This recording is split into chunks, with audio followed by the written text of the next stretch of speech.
A Room of One's Own, Part 3 by Virginia Woolf. Certainly, as I strolled round the court, the foundation of gold and silver seemed deep enough, the pavement laid solidly over the wild grasses. Men with trays on their heads went busily from staircase to staircase. Gaudy blossoms flowered in window boxes. The strains of the gramophone blared out from the rooms within. It was impossible not to reflect. The reflection, whatever it may have been, was cut short. The clock struck. It was time to find one's way to luncheon. It is a curious fact that novelists have a way of making us believe that luncheon parties are invariably memorable for something very witty that was said, or for something very wise that was done. But they seldom spare a word for what was eaten. It is part of the novelist's convention not to mention soup and salmon and ducklings, as if soup and salmon and ducklings were of no importance whatsoever, as if nobody ever smoked a cigar or drank a glass of wine. Here, however, I shall take the liberty to defy that convention, and to tell you that the lunch on this occasion began with soles sunk in a deep dish, over which the college cook had spread a counterpane of the whitest cream, save that it was branded here and there with brown spots like the spots on the flanks of a doe. After that came the partridges, but if this suggests a couple of bored brown birds on a plate, you are mistaken. The partridges, many and various, came with all their retinue of sauces and salads, the sharp and the sweet, each in its order, their potatoes, thin as coins, but not so hard, their sprouts foliated as rosebuds, but more succulent. And no sooner had the roast and its retinue been done with than the silent serving-man, the beadle himself perhaps in a milder manifestation, set before us, wreathed in napkins, a confection which rose all sugar from the waves. To call it pudding and so relate it to rice and tapioca would be an insult. Meanwhile, the wine-glasses had flushed yellow and flushed crimson, had been emptied, had been filled, and thus, by degrees, was lit halfway down the spine, which is the seat of the soul, not that hard little electric light which we call brilliance at it as it pops in and out upon our lips, but the more profound, subtle and subterranean glow, which is the rich yellow flame of rational intercourse. No need to hurry, no need to sparkle, no need to be anybody but oneself.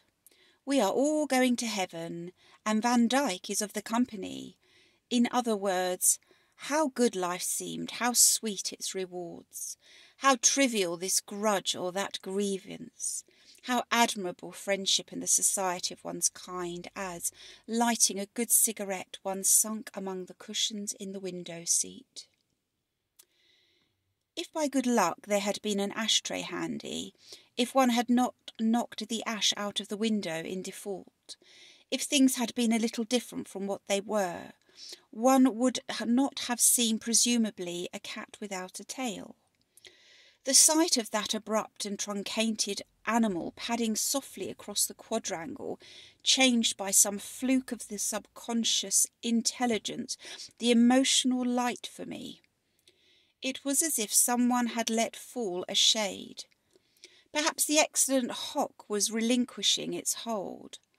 Certainly, as I watched the Manx cat pause in the middle of the lawn, as if it too questioned the universe, something seemed lacking, something seemed different. But what was lacking? What was different? I asked myself, listening to the talk. And to answer that question I had to think myself out of the room, back into the past, before the war indeed, and to set before my eyes the model of another luncheon party held in rooms not very far distant from these, but different. Everything was different. Meanwhile, The talk went on among the guests, who were many and young, some of this sex, some of that. It went on swimmingly, it went on agreeably, freely, amusingly, and as it went on I set it against the background of that other talk.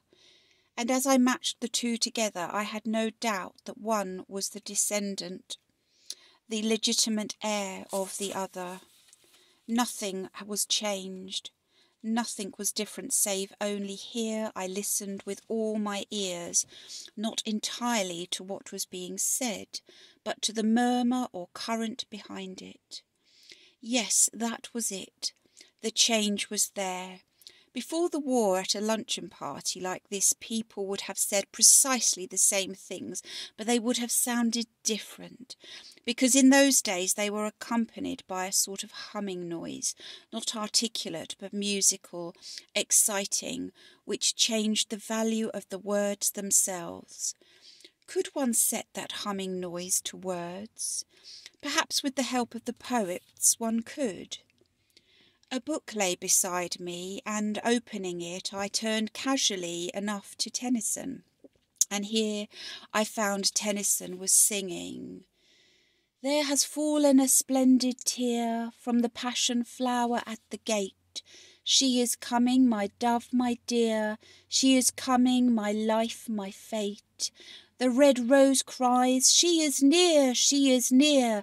And the white rose weeps, she is late. The larkspur listens, I hear, and the lily whispers, I wait." Was that what men hummed at luncheon parties before the war? And the women? "My heart is like a singing bird whose nest is in a watered shoot. My heart is like an apple tree whose boughs are bent with thick-set fruit. My heart is like a rainbow shell that paddles in a halcyon sea. My heart is gladder than all these because my love is come to me." Was that what women hummed at luncheon parties before the war? There was something so ludicrous in thinking of people humming such things even under their breath at luncheon parties before the war that I burst out laughing, and had to explain my laughter by pointing at the Manx cat, who did look a little absurd, poor beast without a tail, in the middle of the lawn. Was he really born so, or had he lost his tail in an accident? The tailless cat, though some are said to exist in the Isle of Man, is rarer than one thinks. It is a queer animal, quaint rather than beautiful. It is strange what a difference a tail makes. You know, the sort of thing one says at a lunch party breaks up, as a lunch party breaks up, and people are finding their coats and hats. End of part 3.